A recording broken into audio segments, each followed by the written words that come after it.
So, tell us, how did you get into writing? By accident, actually. I used to write papers for university students in New York when I was at school, undergraduate school, and they would pay me to write their papers. They had the information, they had the money, but they didn't want to do the work, so I made some money.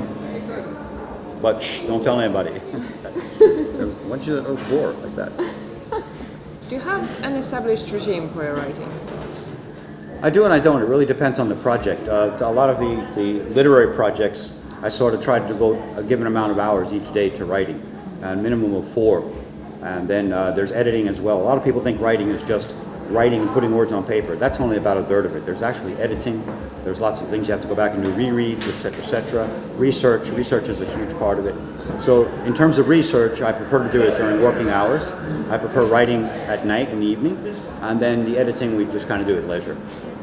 What's your advice for aspiring writers? Don't quit your day job.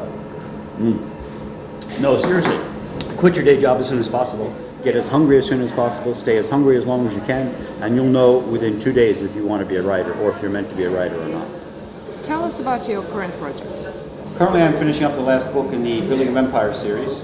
Brought in the Kimono is the final novel in the 4-novel series of Building of Empire. I'm working on a play which is going to premiere on the 15th of February. The title of that is Birdbath. It's actually an old New York play from 1961. It's a great story. And then we are going to start on a ballet, which we're sort of framing out now, which is an adaptation of a play I wrote last year called Fever Dream. A ballet. A ballet, yes. Edgar Allan Poe's. Directed by a writer. Directed by a writer, that's correct, yes. Okay. Tell us about Building of Empire. Building of Empire is a 4-novel series. Operation Underworld is the first of the 4 books. And they are historically accurate books. They're historical fiction because there is a fictional character that takes you through the action, but he doesn't affect the historical facts.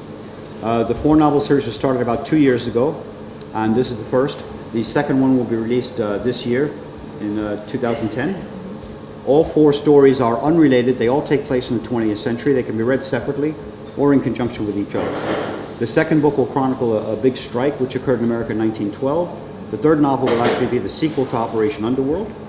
And the last novel will deal with how the U.S. Congress in 1947 tried to wrest control of the information put out in films, in other words, film content in Hollywood. There was quite a big row about that, and that actually led to the McCarthy hearings later in the 50s. For Meet the Author, I'm Irina Kuksova here at the Ormond Wine Bar. Thank you for watching.